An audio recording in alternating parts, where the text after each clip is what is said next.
Thank you very much, Speaker. Honourable Speaker, you are beginning to shock us. I don't know if this is what Chisanja no sleep means. But thank you for your communication, sir. Allow me to make 3 quick procedural matters, and procedural because we have raised them here and it has not quite happened.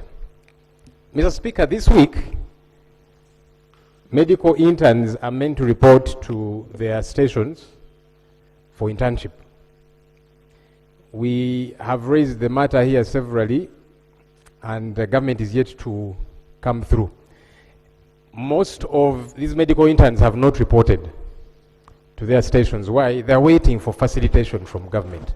Some don't even have transport to go to the far-flung places, let alone settle there and begin to do the work they should be doing. We've raised this matter severally. The Vice President gave us commitment. The Minister of Health gave us commitment that Cabinet is going to sit and review this matter. Because he's a medical doctor himself. In fact, I've been seeing the Minister of Health move around different medical facilities. And in the middle of the night, who does he find working? Medical interns. So we need to avail facilitation for these medical interns. There are about 2,000 of them, Mr. Speaker. And for a bare minimum of about 1 million shillings. In fact, there was a time when it was higher, 2.5. Government slashed it to 1 million shillings. That's about 2 billion per month. That's 24 billion per year.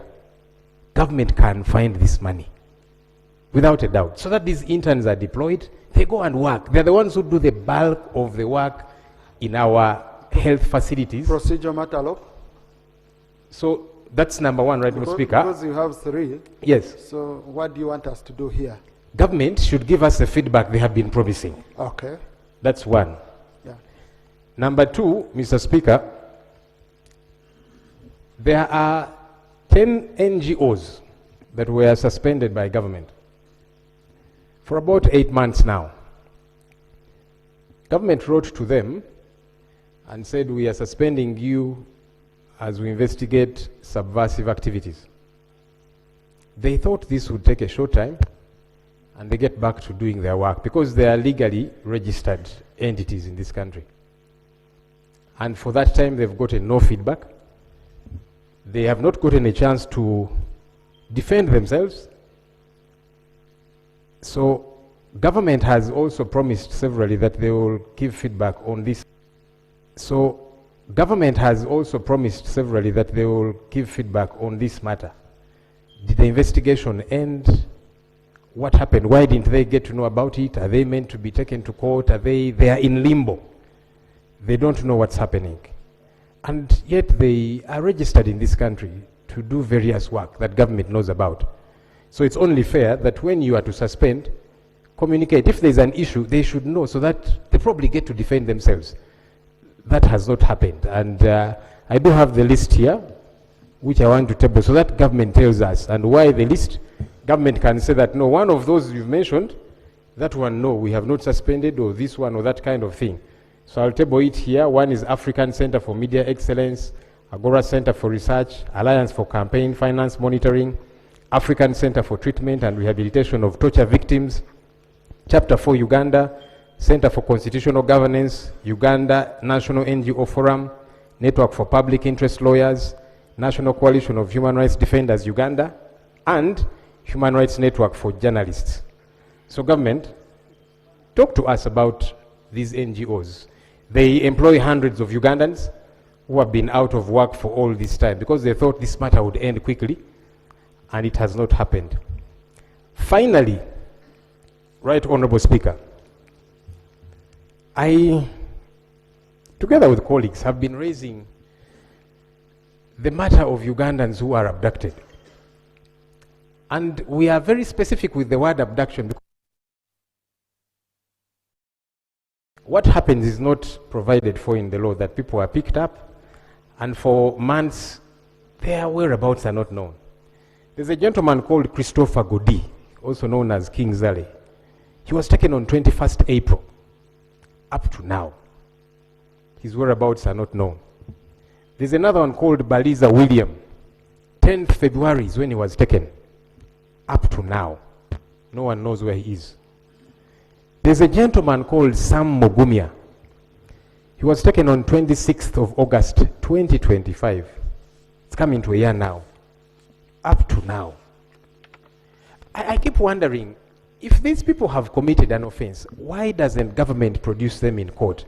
Mr. Speaker, we have been seeing videos of Sam Mugumya. It's because they look to be in very grotesque shape. He cannot walk, he seems paralyzed and so on. If government, as I've seen some government officials say, no, those are not true videos, why not produce him in court so that his family can take a look at him and know this is what's happening? Because it's been a year. Mr. Speaker, this should not be acceptable in my view. I said the other day that the 1995 Constitution is a brainchild of the NRM government. So it bothers me if NRM officials are the ones violating the Constitution they birthed. It should be problematic even to colleagues in the NRM. Mr. Speaker, I kept severally raising the question of Honorable Muwanga Kivumbi. After 19 days, he was dumped at a police station. Meanwhile, police had been denying, even in their affidavit in court, they said, we don't know him, we don't know his whereabouts. But he was taken from police to court. Now, Honorable Kivumbi is now in jail, nursing injuries. And there is a police doctor's report to that effect. The injuries that were inflicted on him, and is getting treatment. So they held him for 19 days, beating him up every single day. And as I've said, this is captured in a police doctor's report. Why? Mr. Speaker, the chief, in fact, the commander-in-chief of the armed forces released a statement a short while ago. And he was castigating torture. And it's not the first time that he has done so, Mr. Speaker. Condemning how torture is bad. Saying you cannot use the evidence you've extracted out of torture in court because you can't adduce it. That person told you what they think you want to hear. What baffles me is that this is the commander-in-chief of the armed forces. If he's bothered, why is he not taking action against his juniors who are in government doing these things? We want government to help us understand. Is it too much to ask when we say, if somebody has committed an offense or is suspected to have committed an offense, produce them in court, not to take them somewhere, beat them up, after several days, take them to court? Is it too much to ask? And by the way, this is not something that affects only we in the opposition, everybody. The other day we were talking about a colleague. I'm glad after a while she was released, the Honorable Margaret Etilu from Amuria. That's NRM, but she had been disappeared for a while. And several other examples that we can give.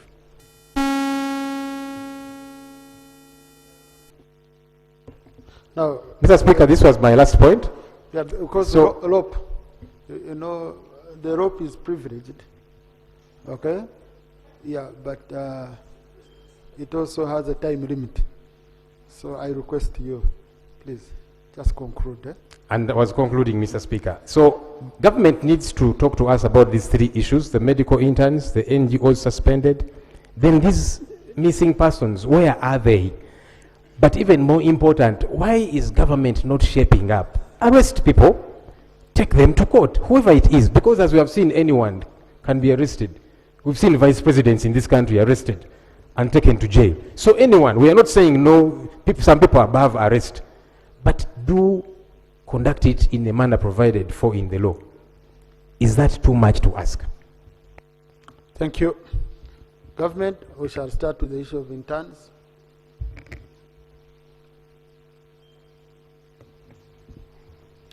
Right Honorable Speaker, allow me to thank the LOP for these very important matters that affect all of us.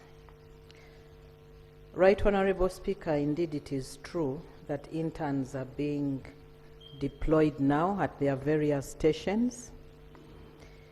It is also true that the interns who are government-sponsored have resources, and they are being deployed with resources.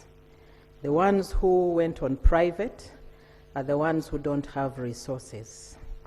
The Minister for Health raised this issue in Cabinet, and he was requested to provide more information because it is not only the interns, also the senior house officers need resources and to make projections about the numbers that we expect every year. So he's yet to present again, and then he will come with a concrete answer. On the issue of the NGOs, Right Honorable, I request that you allow me to inform the Minister of Internal Affairs and also the Presidency to come and make responses to this issue, including the issue of the people who are abducted. I want to take note that it is not the first time LOP is raising it, and it is not the first time we are promising, but I promise to follow up this time. I thank you. Yeah, but you see, I'm cautious, Chief Whip. I wouldn't want a situation where I'm going to have very many pending statements from government, okay? And you find now business on our side because committees are having business. I have a very important debate going on. I mean, usually how I would propose that if the leader of opposition has asked verbally,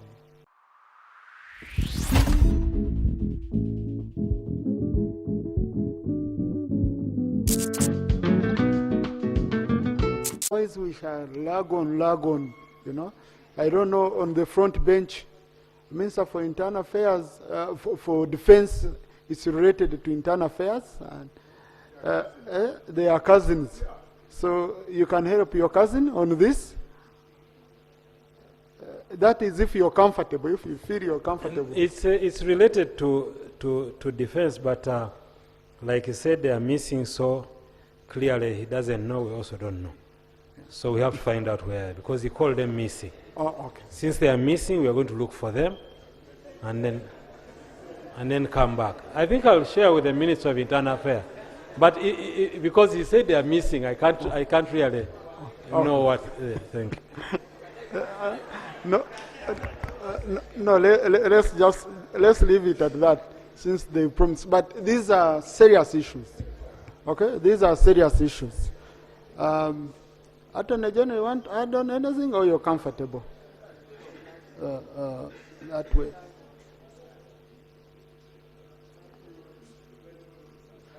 Oh, sorry. Right Honorable Speaker. Words like adopted, abducted, picked, kidnapped, disappeared should not be in our vocabulary.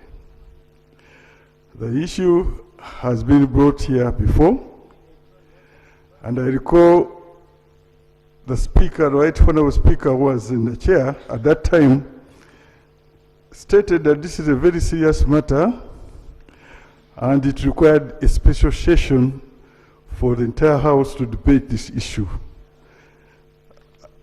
And that's where it stands today. Okay, please, let's continue working together the way we've been working. Okay, please, let's continue working together the way we've been working. And the cousin to the Minister of Internal Affairs has promised to link up with the Minister of Internal Affairs. We shall continue asking for updates. Honorable Shamim Marende, colleagues, I have here 21 matters of national importance. Yeah, procedure, Honorable Linus, as we come. I have here 21 matters of national importance. I usually take 5, okay? And most of the matters are not even matters of urgent nature. They are matters of policy, where the minister would need to go consult the stakeholders. So, colleagues, matters of national importance, they are not issues of me getting a chance to speak in the House. They are issues of urgent nature. You need an urgent intervention, and the minister off cuff can come either give an explanation or give a commitment that is going to work on it. Okay? Yeah, so then issues to do with roads, I will allow the members who have raised these issues, who have brought in issues to do with roads, when we are discussing the statement on the status of roads, I'll give you an opportunity. You raise your issues under that topic. Otherwise, I am not able to take many. Honorable Ainos first for procedure, then Honorable Shamim Marende, matters of national importance. Thank you, Right Honorable Speaker. I'm raising on procedural matter number 88 on dress code. Lately, I've been witnessing members coming to plenary with neck scarves around their necks. And yet, in our procedure, in one of our procedure, it's dress code, it is not prescribed. So are we proceeding right if we see members tying ropes around their necks? Should we put them on suicide watch? Because it's not indicated anywhere. Thank you.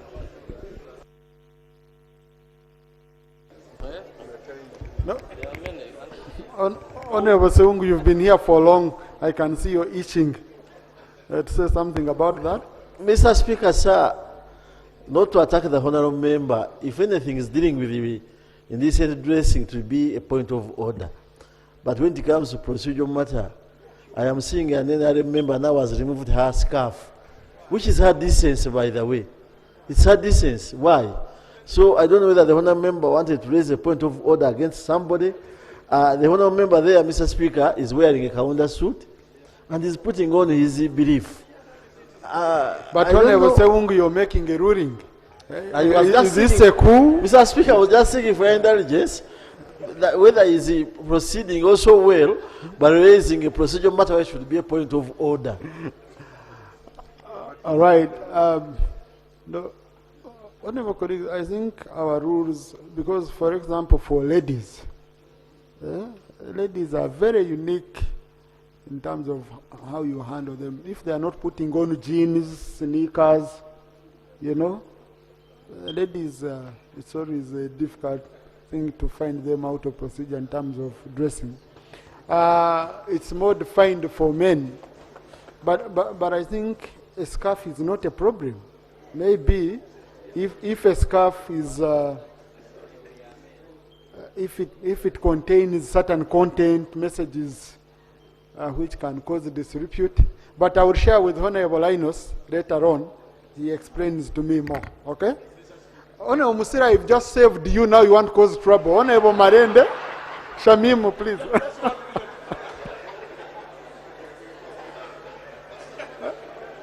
That's a problem of dealing with Rastafarians. You save him, yes, Honorable Marende. Thank you, Right Honorable Speaker, for this opportunity. Just Honorable Marende, procedure from Honorable Kabasharira. Sorry. Thank you, Mr. Speaker, and I appreciate your guidance on matters of importance. You mentioned that those who have issues on roads, they will present them when we are discussing. The committee brings things on roads. May I know when we are likely to have that? Because Honorable, did you read things on roads? May I know when we are likely to have that? Because Honorable, did you read the order paper? okay, Mr. Yeah. Speaker. It's item number 3 on the order paper. So it's today, in short. Okay. Yeah. Thank you. Honorable Marende. Thank you, Right Honorable Speaker, for this opportunity. Shamim Malende, Woman Member of Parliament for Kampala District. Right Honorable Speaker, I rise on a speaker for this opportunity. Shamim Malende, Woman Member of Parliament for Kampala District. Right Honorable Speaker, I rise on a matter of importance regarding the uncollected garbage in Kampala following the National Cleaning Day, which took place on the 25th of July, 2026. While the initiative was intended to improve sanitation and public health, it has collected waste remains on the roadsides of Kampala and in the communities of Lobaga, Kawempe, Machindye, Central, and Nakawa. Right Honorable Speaker, this poses a serious threat to public health and also comes with environmental risks. So I would like to ask the line minister to inform this parliament of the action that they are going to take so that all the uncollected garbage, to inform this parliament of the action that they are going to take so that all the uncollected garbage is removed on the roadsides and in the communities of Kampala. But also lastly, I would like the line minister to inform us what long-term measures the government is putting in place to ensure that future national cleaning exercises are followed by timely waste collection, transportation and disposal. Thank you, Right Honorable Speaker. Thank you. Government.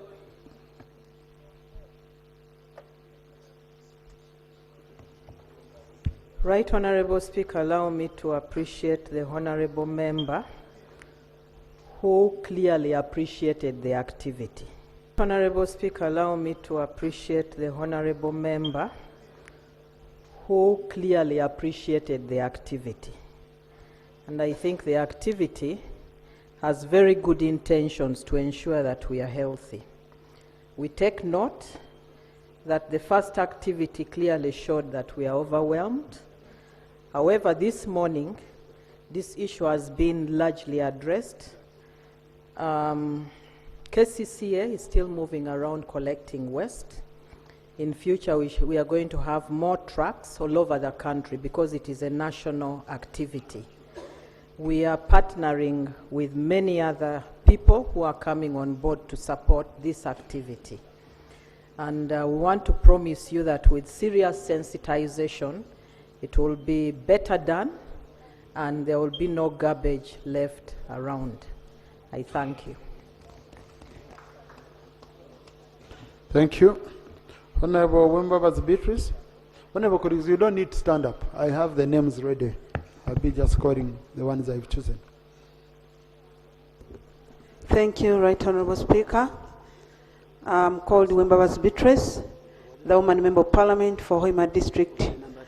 I've come to raise the issue of national importance regarding the withholding and confiscating of people's pass slips and report cards by both government schools and private schools in my constituency, in my district, Hoima.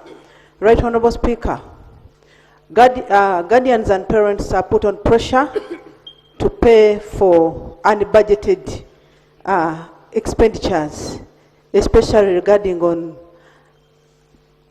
due to increased school fees and school requirements. Right Honorable Speaker, directors are waking up early in the morning with their problems, and then they increase school fees and requirements. And this one is bringing pupils dropouts and even high level of absenteeism. I request the Ministry of Education and Sports to intervene in this matter so that our pupils do not drop out because it is their right to education. I so submit.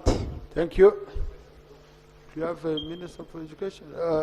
Government Chief Whip, this is a matter, okay, for taking action, not for reporting here. So, Honourable Member, I would propose you write to the Minister through the Government Chief Whip to give details, then they take action, because I don't see the Minister here to make commitment. I would help where necessary in terms of following up.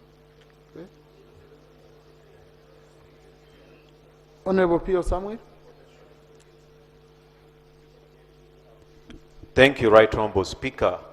I rise on the matter of national importance on the devastation that was caused by the hailstones in Kole North constituency. On Thursday last week, heavy rains and hailstorms poured in 4 parishes in Kole North constituencies, causing widespread damage, destroyed fields of maize, cassava gardens, and even beans. 1,268 households were affected, with more than 3,000 acres of farmland destroyed. These were produce that were ready for harvest, and this was even aggravated by the dry spell that has been experienced. Right Honourable Speaker, a report has already been sent to the office of the Prime Minister.